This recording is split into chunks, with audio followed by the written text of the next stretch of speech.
Geography start हो रही है, राजस्थानी हिस्ट्री कल्चर खत्म, राजस्थानी ज्योग्राफी जिसमें भौतिक प्रदेश, राजस्थान की स्थिति विस्तार, है ना। तो हम विषम कोणीय चतुर्भुजाकार जो राजस्थान का क्षेत्र जो आकार है और विस्तार उत्तर ये अक्षांश देशांतर वाला वो ध्यान रखना। सैंड ड्यून मुक्त क्षेत्र, बालू का स्तूप मुक्त क्षेत्रों की बात करें तो बालू का स्तूप मुक्त क्षेत्र जो है आपका बीकानेर, जैसलमेर और फलोदी, ये वाला त्रिकोण ट्रायंगल बनता है, तो ये हो गया। अब ये 40 सेंटीमीटर वर्षा रेखा तो अभी पूछी गई थी सेकंड ग्रेड के पेपर में भी।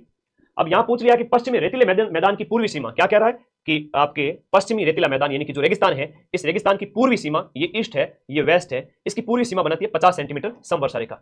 40 सेंटीमीटर है, ये प्रश्न सेकंड ग्रेड में अभी पूछा गया था 2 दिन पहले ही। 40 सेंटीमीटर है, वह आपकी किसकी हो जाएगी, मरुस्थल को 2 भागों में बांटेगी, 2 भागों में बांटेगी, किसको, मरुस्थल को। याद रखना इस बात को, शुष्क और अर्ध शुष्क में बांटती है। और 25 सेंटीमीटर तो उधर जैसलमेर की तरफ से, 25, 40, 50 और एक 80 सेंटीमीटर रेखा भी है, जिसका प्रश्न भी एग्जाम में आता है। बताओ कहां से गुजरती है 80 सेंटीमीटर समवर्षा रेखा।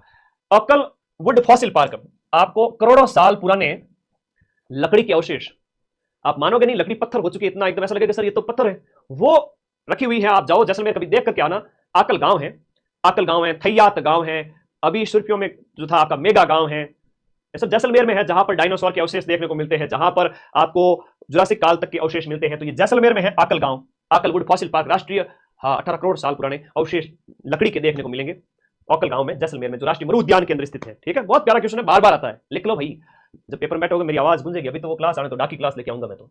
बूंदी जिले के अंदर जो पहाड़ियां हैं वो आडा वाला पर्वत कहलाता है। बूंदी जिले की पहाड़ियों को क्या कहते हैं, आडा वाला पर्वत। और डोरो पर्वत है, ये भी पूछ लेते हैं, अरावली का पार्ट है, ये जालोर के अंदर स्थित है। मगरा और गिरवा की हम बात करें तो कोई खास विशेष इसमें आप लोग कंफ्यूज ना हुए। मगरा और गिरवा की बात करें तो गिरवा तो उदयपुर के अंदर हो गया, और एक बोराट का भी प्रश्न आ जाता है कई बार, बोराट का पठार, बोराट भी आ जाता है। गिरवा है तो उदयपुर क्षेत्र के, जो तस्तरी नुमा क्षेत्र जिसमें उदयपुर शहर बसा हुआ है वो आपका हो गया। और ये बोराट का पठार जो है वो आपके कुंभलगढ़ और गोगुंदा के बीच में। सिरोही जिले में तेज ढाल वाली जो उबड़ खाबड़ पहाड़ियां है ना, सिरोही में उबड़ खाबड़ जो पहाड़ियां हैं उनका नाम क्या है, बताओ फटाफट। सिरोही जिले के अंदर गिरवा, भाकर, बोराट, थड़ी, तो भाकर है वो आपके इसके अंदर हो जाते हैं सिरोही के अंदर। और बोराट का पठार कुंभलगढ़ से गोगुंदा के बीच मैंने बता दिया आप लोगों को। थड़ी है तो बीकानेर वाला क्षेत्र हो गया, बीकानेर वाला क्षेत्र ये आपके कहां पर हो गया। और वैसे तो आज की जेड जनरेशन है जो है वो आपकी सब पता ही है तुम लोगों को, छोटी छोटी चीजें, तो शॉर्ट में लिख रहा हूं। निम्नलिखित में से कौन से जिले में अरावली पर्वतमाला का विस्तार सबसे कम है। अरावली की विस्तार की बात करें तो अजमेर में इसका सबसे कम है, मध्य अरावली के अंदर स्थित है, जबकि सबसे ऊंची चोटी का नाम है तारागढ़ है, वो सर्वोच्च है आपके, याद रखिएगा अजमेर। लसाड़िया का पठार है वो कौन से जिले में स्थित है, जैसलमेर में है, उदयपुर में है, कोटा, गंगानगर। दिए गए ऑप्शन के हिसाब से बताओ लसाड़िया का पठार। और वैसे इधर लसाड़िया आंदोलन भी चलाया था संत माव जी ने, तो ये आपका उदयपुर में हो गया। राजस्थान के कौन से क्षेत्रों में बालू का स्तूप अनुप्रस्थ प्रकार के, वायु के समकोण जो बनते हैं, प्रश्न पूछ रहा है कि अनुप्रस्थ बालू का स्तूप कहां देखने को मिलते हैं। ये प्रश्न है कि अनुप्रस्थ आपके कहां पर मिलते हैं, तो बीकानेर के पुंगल सेक्टर के चारों ओर, ए ऑप्शन इसके अंदर राइट हो जाता है, बीकानेर के पुंगल सेक्टर के चारों ओर।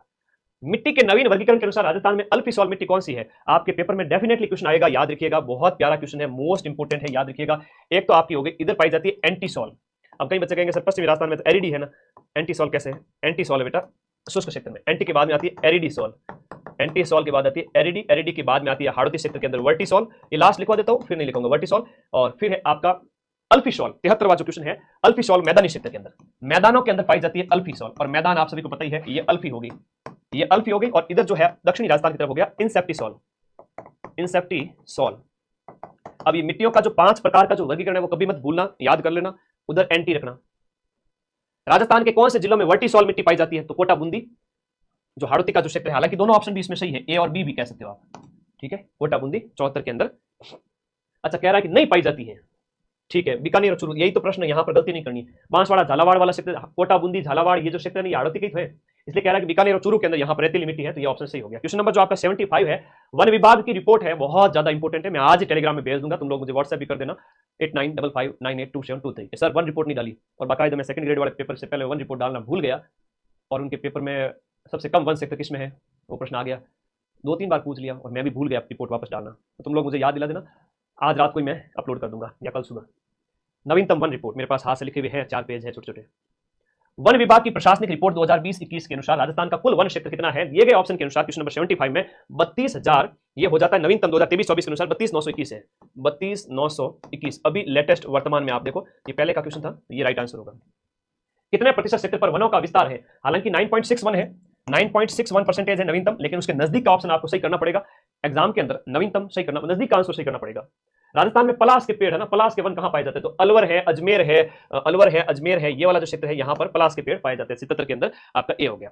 फिर सदा हरित वन हमेशा जो हरे भरे रहते हैं वो वन कहां मिलेंगे? सर जहां पर ऊंचाई बहुत ज्यादा है ना वहां हरे भरे पेड़ मिलेंगे। तो सीधी सी बात है, आपके सिरोइक सेक्टर के अंदर इस प्रकार के वन देखने को मिलते हैं। रुंडित नदी, अर्जुन नदी, ये आपकी जो है कहां, किसको कहेंगे? बाणगंगा नदी जिसे कहेंगे, बैराट की पहाड़ियों से निकलती है, बैराट पहाड़ियों से निकलती है, याद रखिएगा, रुंडित नदी, बाणगंगा। निम्न में से राजस्थान के अंदर आंतरिक प्रवाह की नदियां कौन सी हैं? आंतरिक प्रवाह के अंदर है वो आपके कांतली है, मसूरदी है, साबी है, बाणगंगा। दिए गए क्वेश्चन नंबर जो 80 के अंदर ऑप्शन हो गया सी, यहां पर साबी और बाणगंगा भी होता, मेडा भी है। तो ये आपका अलग अलग कांकनी, काकने, कांतली है ना, ये तो शेखावटी की है, ऐसे याद करो। कौन सी नदी है वो सांबर झील में गिरती है? तो दिए गए में आपके मेढा है वो आपके सांबर झील में गिरती है। अगला प्रश्न, सही परियोजना का संबंध है वो किससे है? देखो सही परियोजना का संबंध इसमें जो जवाई बांध जो पाली वाला है, इसमें पानी की आवक यानी आवाजाही को बढ़ावा देने के लिए 1978 में ये कंप्लीट हुई थी ये प्रोजेक्ट आपका सही परियोजना आपके जवाई बांध। सबसे कम दशकीय वृद्धि दर वाला जिला कौन सा है? सबसे कम दशकीय वृद्धि दर मतलब 10 साल के अंदर सबसे कम बच्चा पैदा करने वाला जिलों का युग्म कौन सा है? तो दूधो नाओ, पुतो फुलो, गंगा नाओ। याद रखिएगा गंगानगर आना चाहिए, झुंझुनू है, पाली है, इसमें ऑप्शन इस प्रकार। गंगानगर के अंदर तो 10 ही है, बाड़मेर के अंदर 32 है ग्रोथ रेट, तो ये सबसे कम है वो 10% जो आपके ग्रोथ रेट गंगानगर में देखने को मिलती है, याद रखिएगा। गंगानगर में 11.7 इसमें है, फिर इसमें 11.9 हो जाती है। राजस्थान में सबसे ज्यादा लिंग अनुपात आपके डूंगरपुर में है, फिर राजसमंद में है, तो इसे याद रखिएगा 994, 990 ऐसे। 12 घंटे वाली क्लास में सब लिखा हुआ है, आज वापस से शेयर करूंगा वो पीडीएफ, लूट लेना टेलीग्राम ग्रुप में जाके।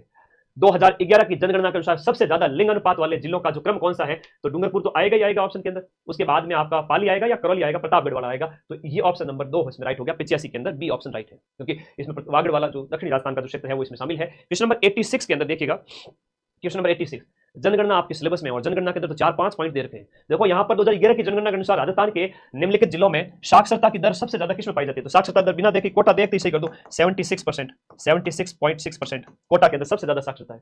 जनगणना के अनुसार निम्न में से सबसे ज्यादा साक्षरता वाला जिला कौन सा? देखो अब इसमें कोटा नहीं दिया है, अब इसमें कोटा नहीं दिया है, तो सही उत्तर क्या होगा भाई? दिए गए ऑप्शन के अंदर क्वेश्चन नंबर जो आपका 87 के अंदर, तो साक्षरता दी गई है तो अलवर होगा, कोटा नहीं है, तो इसमें आपका दूसरे जिले चौथे नंबर का कोटा, जयपुर, झुंझुनू, अलवर, अलवर होगा, अलवर होगा। इसके बाद में देखिएगा नेक्स्ट अगला प्रश्न आपका क्वेश्चन नंबर 88, राजस्थान में परिवहन विभाग, परिवहन आपके सिलेबस में है, जहां पर प्रश्न आपसे यह पूछा जाएगा राजस्थान में सड़क घनत्व कितना है? 6 पारियों में से 2 से 3 पारियों में यह प्रश्न आएगा कि सड़क घनत्व है वो कितना है प्रति 100 किलोमीटर स्क्वायर में। हाँ, तो ये आपके है 92.66 किलोमीटर प्रति 100 किलोमीटर स्क्वायर में, ये सड़क घनत्व है राजस्थान के अंदर। अब जो ये चरैवेती है ना, ये राजस्थान परिवहन विभाग का एक ध्येय वाक्य है, ये चलते रहो महात्मा बुद्ध के विचारों से प्रेरित, चरैवेती। तो क्वेश्चन नंबर 88 हो गया। फिर देखो राजस्थान में ग्रामीण गौरव पथ योजना, ग्रामीण गौरव पथ योजना 2014-15 की है, 2014-15 की है। कौन से साल राज्य सड़क नीति आई थी राजस्थान के अंदर? और राजस्थान पूरे भारत का पहला स्टेट बना था जिसके द्वारा सड़क नीति घोषित की गई थी, और राजस्थान इसका ना फर्स्ट स्टेट बन गया था सड़क नीति लाने वाला। 1994 की सड़क नीति थी, उसके बाद में 2013 के अंदर नवीन सड़क नीति आई थी, ठीक है, नई सड़क नीति 2013 के अंदर। अगला प्रश्न, आप पढ़े, एग्जाम दें, उसके बाद अच्छी तैयारी करनी है, और एग्जाम्स की भी है ना, पियोन बने, अच्छी बात है, चतुर्थ श्रेणी कर्मचारी भी आप लोग वहीं बैठे मत रह जाना, सिलेक्ट होंगे, सारे बच्चे सिलेक्ट होंगे। उसके बाद आप रीड का बैच है, लेवल 1 लेवल 2 ऐप इंस्टॉल कर लेना, 2 टेस्ट फ्री है, इस टेस्ट सीरीज वाले सेक्शन में जाओगे, टेस्ट नंबर 13 और 14 फुल टेस्ट है, ये 2 फुल टेस्ट 4th ग्रेड के फ्री में है। इसके लिए माइंड मैप का ऐप डाउनलोड करना, जिसका लिंक मैं इस वीडियो के नीचे दे रहा हूं, इस टेस्ट सीरीज वाले सेक्शन में जाना, वहां पर आपको मिल जाएंगे। राजस्थान जीके स्ट्रॉन्ग करना है तो ये किताब आप मार्केट से ले आना, और कभी ना मिले आपके जिले में तो 94 60 97 14 50 ये हमारे व्हाट्सएप नंबर है टीम के, केवल बुक लाने के लिए इसको ऊपर ऑर्डर कर सकते हैं। जीके सेकंड ग्रेड एसएसटी का बैच भी है, आपकी ग्राम विकास अधिकारी, लैब असिस्टेंट और राजस्थान पुलिस सब इंस्पेक्टर का ये बैच बहुत नॉमिनल प्राइस में मैंने आप लोगों के लिए अवेलेबल करवाया। एग्जाम के बाद में हम डिसीजन लेंगे कि हमें और किसकी तैयारी करनी है आगे, सारे बढ़ जाओगे।